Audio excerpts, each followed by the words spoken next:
योगिनी एकादशी व्रत कथा एवं संपूर्ण विधि भगवान विष्णु की कृपा से पापों का नाश। ओम नमो भगवते वासुदेवाय। जय श्री हरि विष्णु, जय माता लक्ष्मी।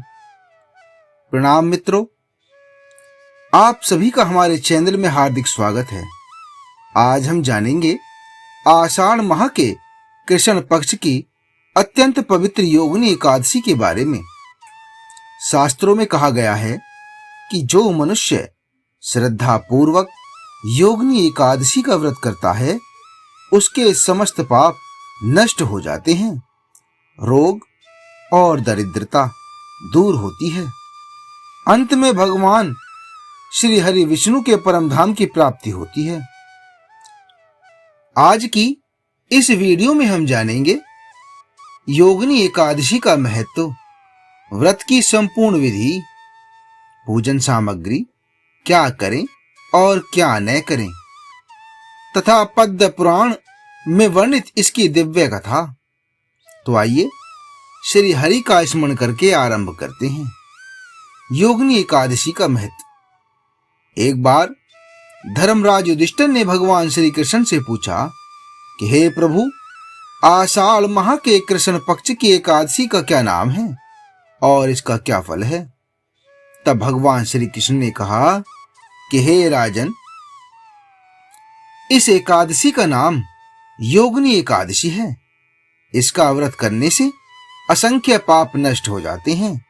यह व्रत 88,000 ब्राह्मणों को भोजन कराने के समान पुण्य प्रदान करता है।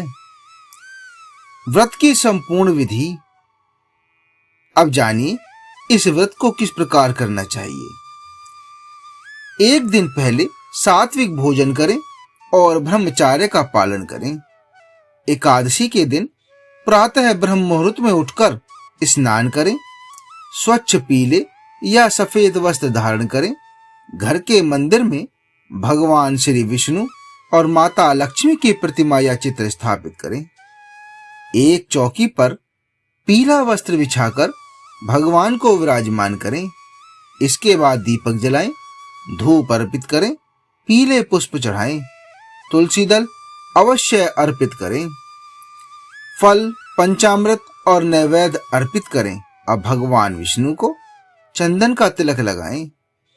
इसके बाद हाथ में जल, अक्षत और पुष्प लेकर संकल्प करें कि मैं भगवान श्री हरि की कृपा प्राप्ति एवं समस्त पापों के नाश के लिए योगिनी एकादशी का व्रत कर रहा हूं। फिर ओम नमो भगवते वासुदेवाय मंत्र का कम से कम 108 बार जप करें। इसके पश्चात विष्णु सहस्त्र नाम, गीता या श्री हरि की कथा का श्रवण करें। दिन भर यथाशक्ति निर्जल फलाहार या केवल जल का व्रत रखें। रात्रि में भगवान का भजन कीर्तन करें। द्वादशी के दिन ब्राह्मण अथवा किसी जरूरतमंद को भोजन एवं दान देकर पारण करें। एकादशी के व्रत में क्या क्या नहीं करना चाहिए। क्रोध नहीं करना चाहिए, झूठ नहीं बोलना चाहिए, तामसिक भोजन नहीं करना चाहिए, लहसुन, प्याज, मांस, मदिरा तथा चावल का सेवन नहीं करना चाहिए। किसी का अपमान नहीं करना चाहिए। योगिनी एकादशी की पौराणिक कथा। अब सुनिए पद्म पुराण में वर्णित योगिनी एकादशी की दिव्य कथा। प्राचीन समय में कुबेर की राजधानी अलकापुरी में हेममाली नाम का एक यक्ष रहता था। उसका कार्य प्रतिदिन मानसरोवर से दिव्य पुष्प लाकर भगवान शिव की पूजा के लिए कुबेर को देना था। हेममाली अपनी पत्नी विशालाक्षी से अत्यधिक प्रेम करता था।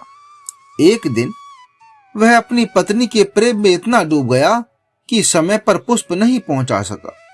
भगवान शिव की पूजा का समय निकल गया। जब कुबेर को यह बात ज्ञात हुई तो वे अत्यंत क्रोधित हुए।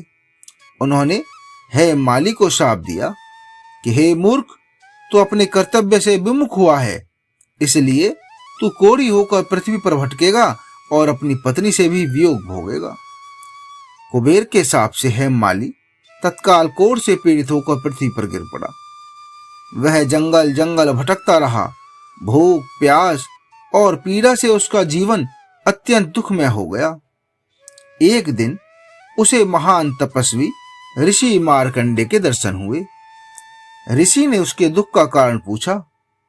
हेममाली ने हाथ जोड़कर अपना समस्त अपराध और शाप की कथा सुना दी।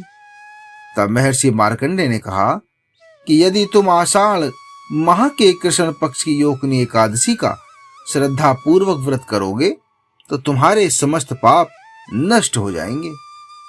हेममाली ने विधि पूर्वक योगिनी एकादशी का व्रत किया।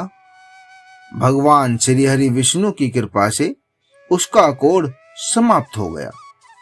उसका शरीर पहले की भांति दिव्य और सुंदर हो गया। बाद में उसे अपनी पत्नी भी प्राप्त हुई और अंततः उसे उत्तम लोक की प्राप्ति हुई। एकादशी व्रत को करने से क्या फल मिलता है? शास्त्र कहते हैं कि योगिनी एकादशी का व्रत करने वाला मनुष्य रोग, दरिद्रता, पाप और दुख से मुक्त होता है।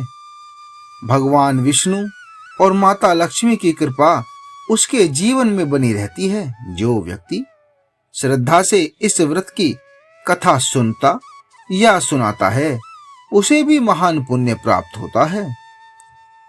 यदि आप भी भगवान श्री हरि विष्णु की कृपा प्राप्त करना चाहते हैं तो श्रद्धा और नियम पूर्वक योगिनी एकादशी का व्रत अवश्य करें।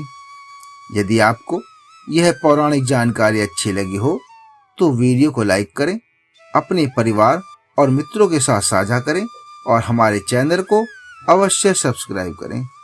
जय श्री हरि विष्णु।